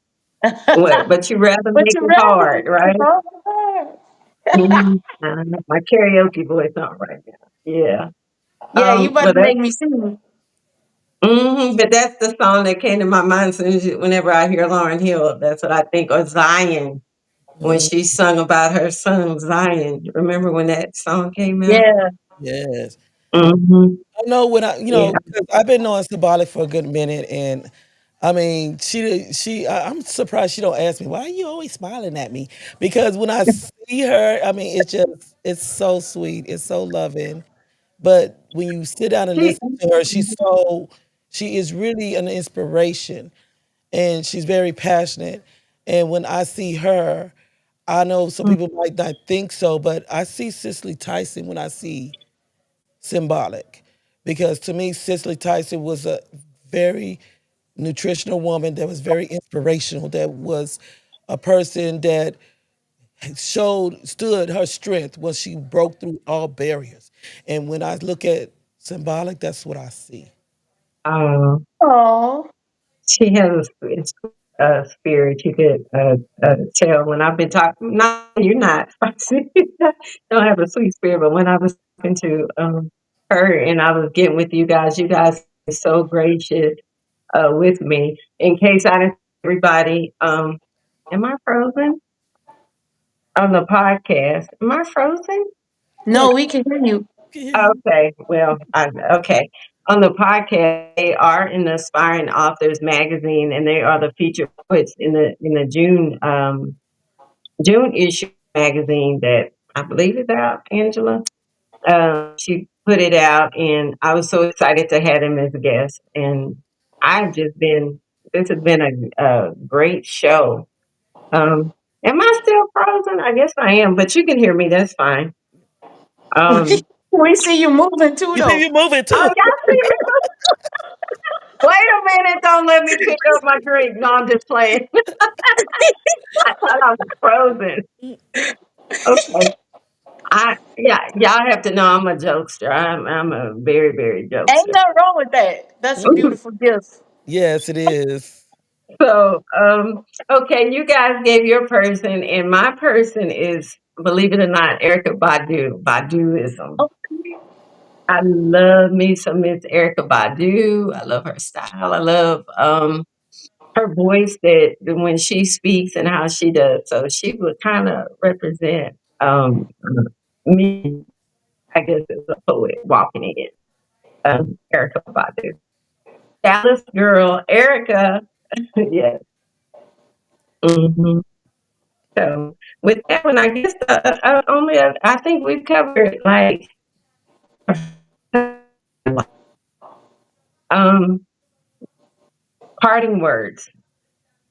So we're going to finish on the last line, my truth is, and that's going to be what we wrap up the show with. What, what is you guys' truth, and what do you want to get out to people, and let people know where they can find you, pick up books, and what you have coming up next. Um, Okay, I guess I go first. whoever wants to go first, yes, ma'am. Well, I say my truth is exactly what you see and what you hear from me. I'm not going to cut no corners. I'm going to give it to you just exactly what it is, because if I don't, then it's not going to help you. It's going to hinder you. Now, with that's why I formed, like I said, the shows that we have. Fridays, 7 p.m. Central Standard Time, 8 p.m. Eastern Standard Time, 5 p.m. Pacific Standard Time.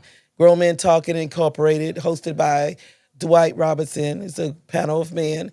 And then once a month, we have the Grown Women of Views and Vibes, which will follow on a Saturday, 7 p.m. But every Saturday that we don't have the Grown Women of Views and Vibes is the Unspoken Heart Discussion Hour, where you'll see the men and women come together and give, either we having family game night, we have, like we had the poetry contest, but we have topics to where we get to share our own opinions and feelings and experiences, that helped us through life. But you can find me also on, I got two, well, more than two pages on Facebook, but the main ones are The Unspoken Heart, and then there's Spicy Gray on the Facebook pages. Also, you can find me on Twitter and Twitch on the Spicy Gray, the same thing. Instagram is The Unspoken Heart 70. And we're also on Rumble as well, which is new. It's like Rumble. I hadn't heard of Rumble. Yes, so we're enjoying it. It's becoming a good platform from us.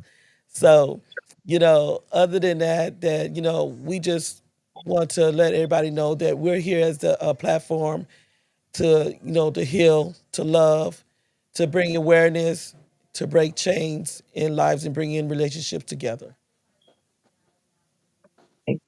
And do you do any events or around the San Antonio area? Since I know you're in San Antonio. We were doing events every October. I'm trying to look for a place, a bigger place. So we're going to be expanding the business. But we were, taking, I still do it even without events, taking donations for the battered women and children's shelters. We had, to where we accept diapers, we accept baby wipes. We have events for that. But outside of that, the clothing, we take if you don't throw them away. If they're not bleached, torn, or anything, you know, hit me up at the unspoken heart 70 at AOL.com and I'll make arrangements to pick that up to get it over to the shelter. I do go through them and I make sure everything is presentable for them. Christmas, we do have where we have businesses that we choose to where we set up donation box to donate brand new toys for the children in the shelter as well. Oh, But we also throw Christmas event to where it's a raffle with the Purple Hearts to where you might win a 55-inch screen TV. oh wow. That, well, I lived in San Antonio. I guess I didn't purpose. I don't know if I told you guys that I lived there for almost 20 years. Mhm. So hopefully some of the people in San Antonio, if y'all are watching and listening, you pick up what she said. Yes, and And also if they're interested in the books, the Unspoken Heart 1 and 2 are and I heard is available on Amazon. I am working on the Unspoken Heart Part 3. It is going to become series of poetry. There's only going to be two memoirs. Right now we got You Heard, I Heard is out. And the next one's going to be The Heart and Heart. And that will be the last memoir from after I graduate till I'm grown and how I became to stand my ground and break the chain of abuse in my own life. I'm gonna have to get that. So yes, I'm gonna have to get that and follow you and keep up with that because I'd like to read that. You got a fan. Yeah. You But got they a can fan. find us on YouTube also. The show is on YouTube under the Unspoken Heart Discussion Hour. So Okay. that'd be the easier because sometimes Facebook will flag you. So YouTube is the best place to go. And Rumble. Facebook a flag. They flag They quick. flag for my own music. I'm like, wait a minute, because I had my own CD where the purpose was for people that were blind and couldn't see the words that they would hear my voice in some of the pieces out of the first book. They would listen to it. But I'm like, the music and the lyrics, I'm like, how you gonna flag me on my own stuff? I got flagged on my author page because I wrote a poem for my birthday, and I said I almost didn't make it. Like that was part of the poem, and they flagged that was inappropriate. I'm like, I was saying I didn't make it, but I pulled through, and they flagged me, and they wouldn't recommend my author page. I was like, Mm, you for real, Facebook? You didn't even look at the content of the yeah, poem. Yeah, I'm not suicidal or wasn't talking about killing or anything.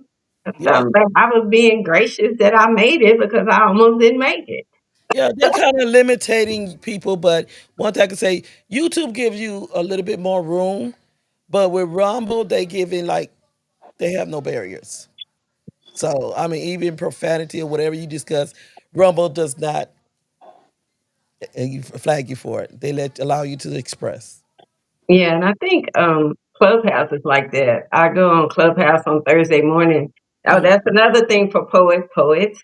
On Thursday morning, it's a clubhouse that starts about 7:30, and it goes to about 9:30, 10, and it's poets from all over.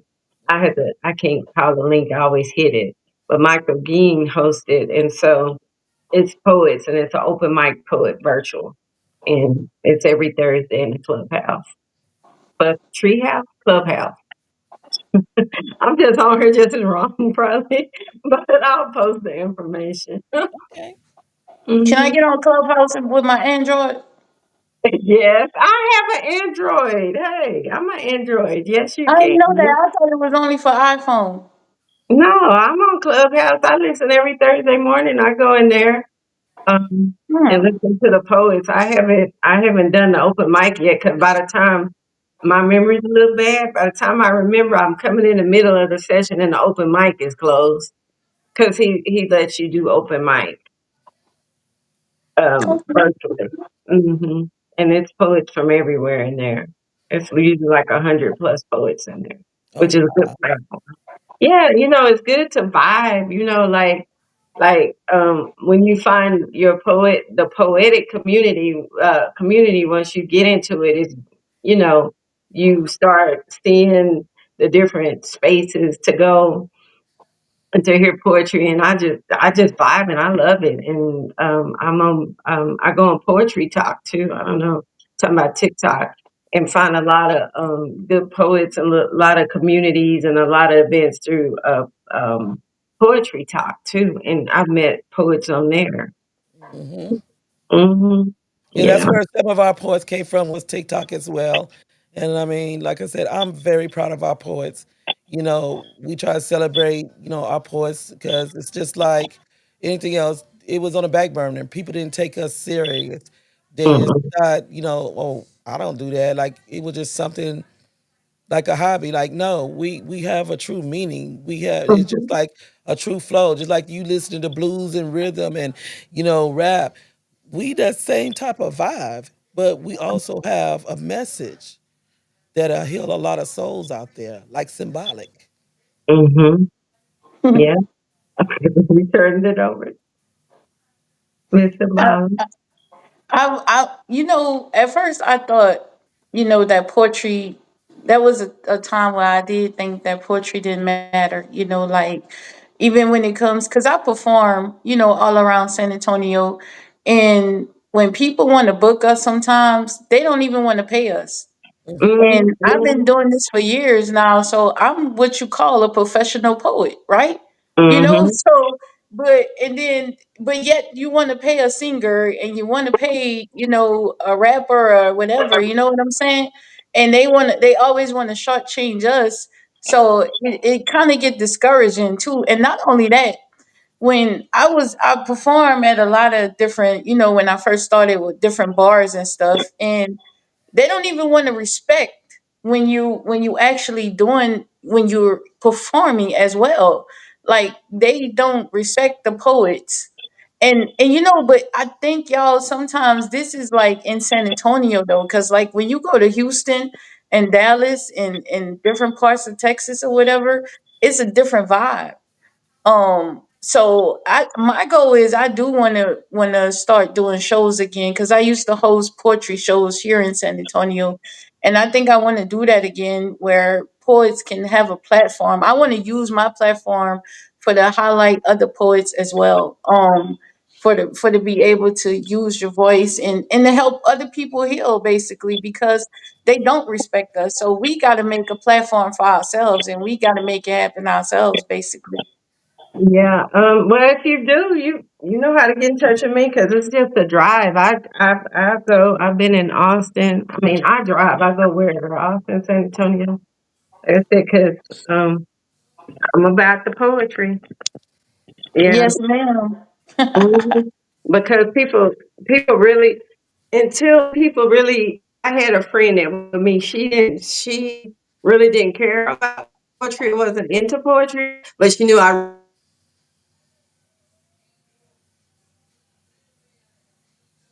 Now sitting you up there froze. crying, and she was like, "It's some stuff that I needed to heal." But you would have never. It's a,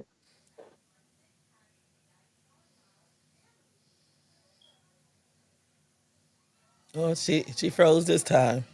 Yeah. She froze and came back and froze again. Well, I'll just say what my truth is. Yeah, but let them know, like, because I mean, I'm gonna be honest. I was very happy for you winning the judge because people don't know I do not judge these contests at all. I don't, and I appoint different judges every year. But let the people know, like where they can find you symbolic, and how they can get in contact with you? Because I know she did ask that right there. Oh yeah, so first my truth is that I am who God created me to be. Um in every 24 hours that I get, I'm learning how to walk in that. So I'm learning how to not really take on those negative labels that people placed on me, and just like you were saying, and all of the negativity and people will say to you to try to break you down. I'm slowly transforming it more and more as I read the word and understand who God created me to be. So that's my truth. And so I have music on all different platforms, so y'all can find me on Symbolic Soul, on Apple, on iTunes, on Amazon Music. I just released my second CD called, what is my CD called? I forgot it. And I just interviewed you about it too. Like, Yeah, but it's on there. Is it beautifully flawed? No, beautifully flawed is the first CD. yeah, that's the first CD. Uh, Yes, back to me, back to me, back to me is my second CD. Yeah. I had a brain freeze for a minute. I have my book. It's on. You can find it on symbolicsoul77.com. If you're in the local area, I like to meet up with people and take a picture and personally sign the book for them, because I like to show love to people who show love to me. I'm also like, I'm just starting my nonprofit called Her Story. And what it is it's a platform for women to speak their truth. I just had a conference um just earlier this month, and it was more than 50 some women that got healed. So it's very powerful, and I'm mhm. trying to do that like every 3 months, like God had called me to do. So that's what I'm also doing, trying to start my nonprofit. And I'm also an actress. I do a lot of different things, everything that God calls me to do. If you want to follow me, my government name is Aisha Chantel Ward on Facebook, on all the rest of the platforms, on Instagram, on Facebook, on TikTok. It's Symbolic Soul 77. Did I say everything? I don't know if I said everything. But yes, just connect with me. Connect with me. Send me a message. Talk to me. I talk back.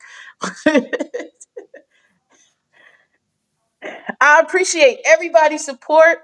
Spicy, I appreciate being the inspirational poet of 2025. You don't understand what that did for me, because I was debating whether or not I was going to enter into that contest. I And then know. I said, why not? And man, it made my day, because it feels good to be chosen when you was rejected for so long. Since a kid. So when you're chosen, it feels good, and you still don't really know how to accept it. Like, I'm still learning to accept compliments, y'all. So if y'all got some suggestions how that's supposed to work, I'm up for them.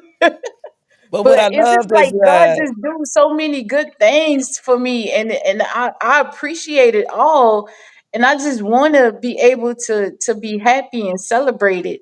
But I think it's a way that I stay humble. He keeps me humble by just accepting it the way that I do, I guess. yeah. But what I I was, loved that day is like I felt like after you won, and I think it was you called me or I called you. And it's like just seeing her. I mean, Marcine, if you would have seen her spirit that day, she stood up in the camera full body, straightened her shirt up, and she says, I am inspiration. I said, yes, you are.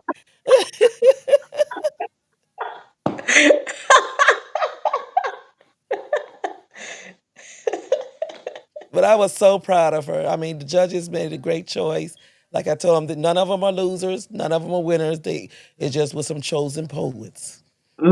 that the competition was fire. Thank you. Yeah, I look forward to next year. We've been doing it. I think this is what our fourth year now. We've been doing it, so I'm so happy. Right when I say, well, you know what, I'm not gonna do this again, but then it just something put back in there to like, no, girl, keep going, keep going. Keep doing it for the Yeah. poets. That's what we've been talking about. Getting the poets, getting our respect. Yeah. Yes, and I mean, as each year go, it's getting even more powerful to where these judge. I had a judge this year that just she inboxed me and she says, "This is hard." Like, I didn't say it was gonna Hmm. be easy, but it was such a joy. I mean, just seeing all the gifts that everyone possessed in poetry, the courage in coming forward. I mean, I was proud of Symbolic when she said she's been wanting to reach out and do it, and I was like, "Come on!" And she did it, and I'm proud of her. I'm very proud of her. Yeah, yeah, yeah. I have to keep y'all in the loop with like the poetry events that go on here because it's poetry competitions and open mics that I mean going on all the time. I go faithfully to the Doc Bookshop open mic on Tuesday nights, and then Mike again, he's a promoter of poetry. We call him the hardest working man in poetry. He always has events and contests, and we had the Sposkers. Um, and it had all of the poetry genres where you could compete from monologue to gospel poems, Mm, love, just different things. It's awesome, and I participated in that twice. So okay. we got to keep the poetry lines open. Well, I'm gonna keep it going. Maybe we could expand, even further. But I'm proud of how people are coming forward now. It's like they're no longer silent; they reaching out. Yeah, when I was in San Antonio, I used to go to what was it, the Continental Cafe, Hmm. and it was over there off Ritterman. I would Was go it Oh there. yeah. second verse? Second verse, right? Second verse, first Friday, second verse. Yeah, second Yeah, verse. second verse. It was second verse. I used to go there. Yeah, that's Uh, where I started at. really? Okay, maybe I know you from there.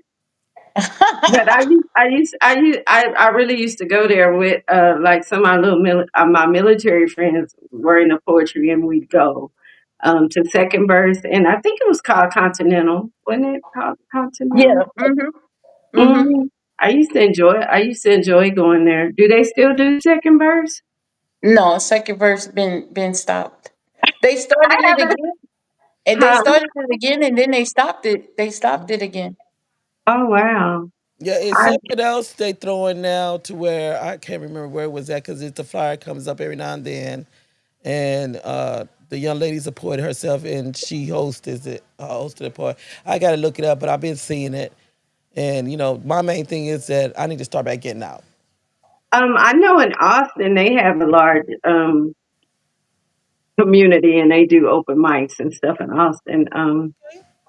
Chris, I want to say his last name is Cohen. I just saw him at the AABF. I get his information because y'all are close to Austin. Well, I'm supposed to be going to Austin. I promised them I've been saying, yeah, I'm coming, but yeah, I'm coming. Mhm. But yeah, that'd be nice for to get some of my cast members down there together. We could all go there because you'd be surprised. Like Dwight, the host Dwight, he does poetry. You know, Oh, Dwight. yes, Okay. yes, and Nura was our passionate poet. She it's so deep, so deep, and I know she wouldn't mind going as well. Hmm. Yeah, we got to all connect and connect on our poetry scene and circuit. Like I say, when I travel south and come home, I call San Antonio home because my brother and grandkids and stuff are there. Mhm. Um, I like to look for events, but it's really I never really find any. I think I did my poetry at Horizons because I know the owner over there in Toya, and so she let me do a book signing, poetry reading, and stuff there. So it was a good event for me then. Yeah. I'm saying all that to say we need to connect and stay in contact. Yeah. That'd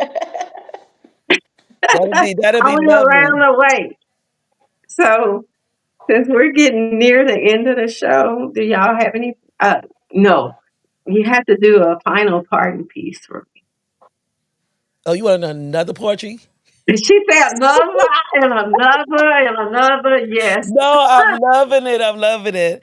Um, I'll do one. This one here meant a lot to me when I wrote it. It was a little bit long, but It came from a deep place. So this was called The Heart and Heart, which, as you know, that is going to be the name of the second memoir. My mind is exhausted from the pain, and I just can't take no more. Heart miles became weary of trials, throbbing in open sore. Patience has eventually expired throughout the dreary years. My eyes completely drained dry behind one's tears. Bold loneliness has stood still, constantly knocking at my door. Quietly awaiting change, one realized she refused doing it anymore. Countless chances has hurtled out on what you refuse to clearly see.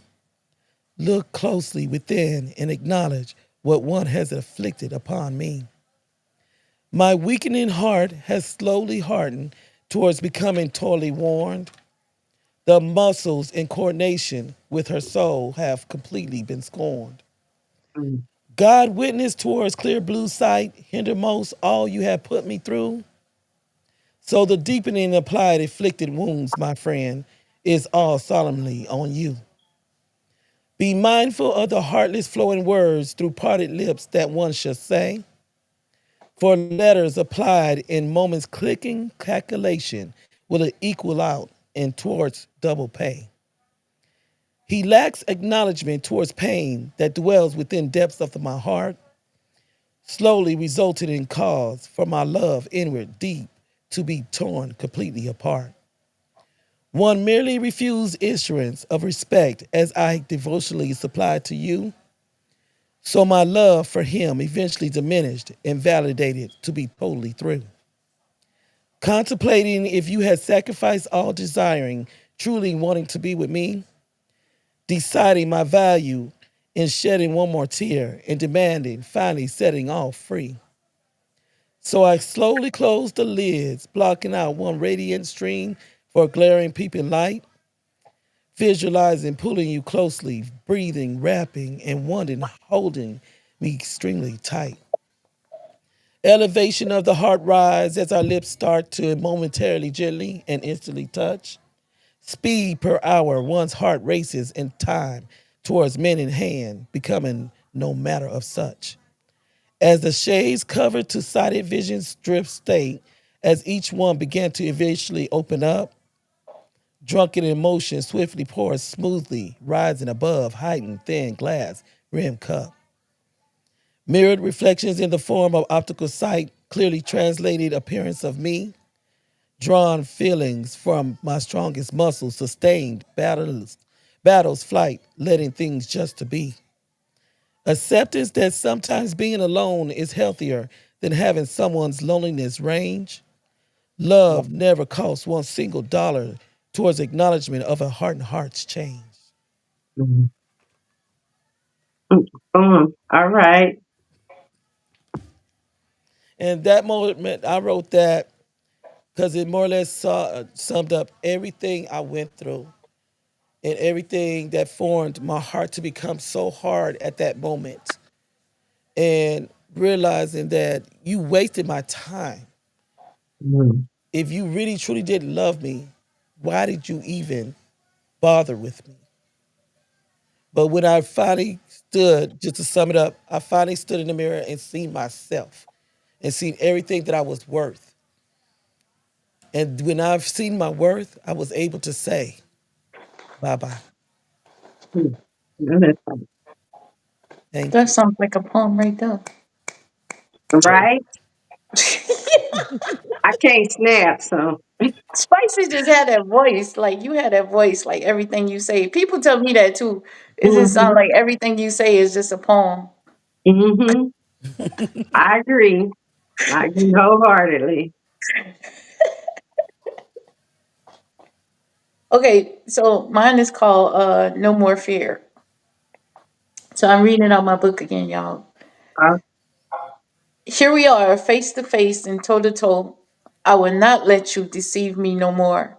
I know I invited you in and you got comfortable, but it's inevitable that I let you know you're not welcome here anymore. Before mm, I didn't know what I now know, and therefore, fear, you gotta go.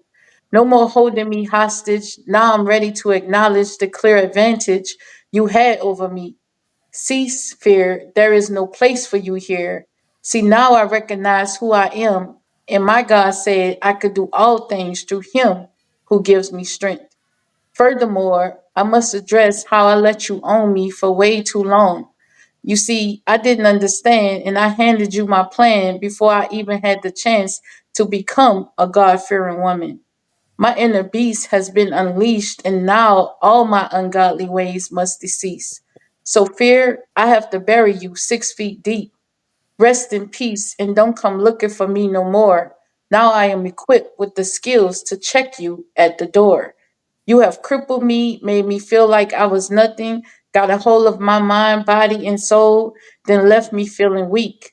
Well, let me tell you, now that you're deceased, I'm finally free to embrace the woman God created me to be. With Mm, God by my side, the enemy must step aside.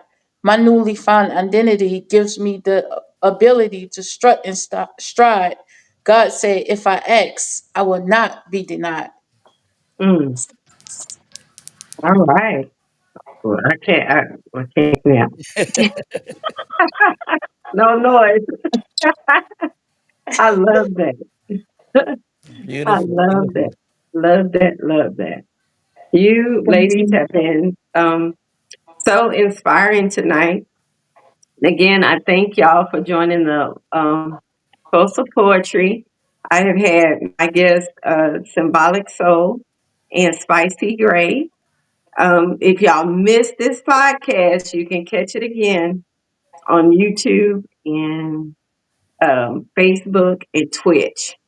So until next time, do you ladies want to say bye? Tell them where you can be found. Your plug real quick and your social media handles. Well, I Well, can. once, Oh, go oh, ahead. you gonna go first? You, you can go ahead. Go ahead. Well, yeah. So once again, you can find me on Facebook under my government name, Aisha Chantel Ward. My artist name, Symbolic Soul, on all the different platforms. It's Symbolic Soul 77. On my website, it's symbolicsoul77.com. On all the musical platforms, iTunes, Apple Music, all of those platforms, it's Symbolic Soul. And yeah, Yeah, I like follow the way her. she Get ends her it. She say, book. "Yeah." I Get love her when she does books. that. Follow her. Listen to her album now to Miss Spicy Gray. Yes, and you can, like I said, you can find my books, The Unspoken Heart 1 and 2, and I heard on Amazon. The CDs are through me, so you can reach out at The Unspoken Heart 70 at AOL.com, and we can get that over to you. As well, if you need donation, want to submit donations for the victims of abuse and the children. Also, I can be found on YouTube under the Unspoken Heart Discussion Hour, or you can put Spicy Gray in. You can hear some of the CD on there as well. I'm also on Facebook under Spicy Gray or this other page, The Unspoken Heart. I'm also on Twitter, Twitch, Rumble.